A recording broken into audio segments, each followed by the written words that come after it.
Hi folks, Bob Reese here with the Guides Forecast, giving you a report from August 23rd, last day of the river closure. We headed west, hoping for some ocean beauty, and we did okay. We just got 3 keepers today, 2 Chinook and a hatchery coho. Released a handful of wild coho and lost some Chinook, busted one off. That was big.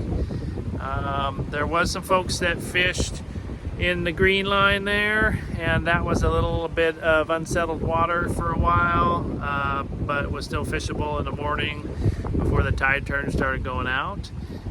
Even though it was a week outgoing, it still made that center channel, the middle grounds as it's termed, made it kind of cobby. So I did try and get in there and do a pass.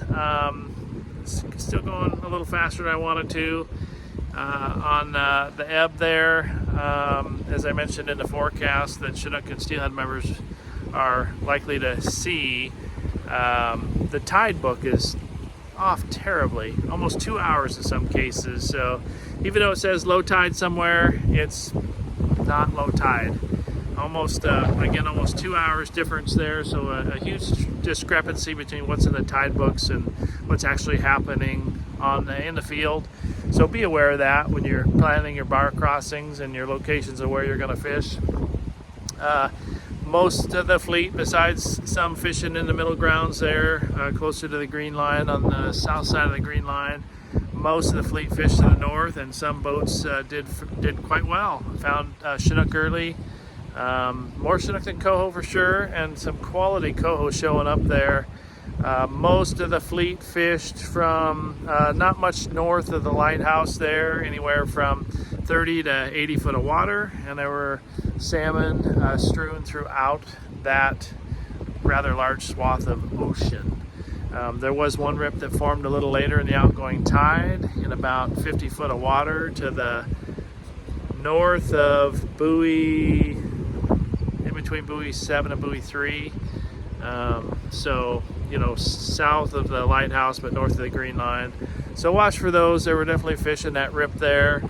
And again, we're catching more Chinook than coho. But overall, pretty good day in the ocean, even though we didn't score a big catch. There were boats that did quite well. Spinner baits with chunks of anchovies still is the key for me.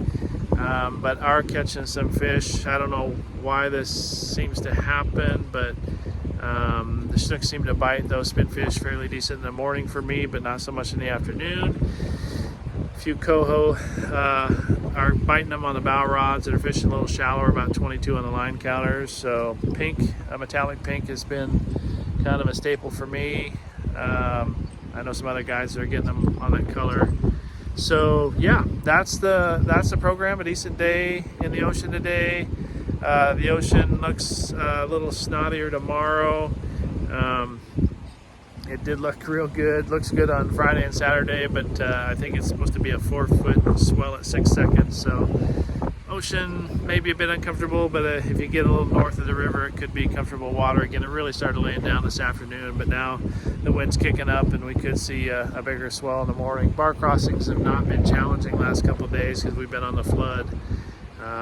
Returning from port, the sloppiest water has been west of buoy 7. So if you kind of hug the north tip of the jetty and scoot around the corner, you're usually in pretty good water that way. But always be cautious. They call it the graveyard of the Pacific for a reason, even though Tillamook Bay is a more challenging bar than this one. But that's the fishing report. Good in the ocean for some, fair for some. Nice to not have to look for fin clips out there, and again, the majority of the catch was Chinook out there, so that's pretty hard to argue. So it'll be interesting to see how the river went. Chinook and Steelhead members, I put about 8 minutes of good detail into a forecast, so log on to your accounts at theguidesforecast.com and check out the information I provided to paid members, Steelhead and Chinook members, under the Columbia River Report. So just another day or two to sign up for the Buoy 10 Challenge, nsiafishing.org. Come join us, catch fish.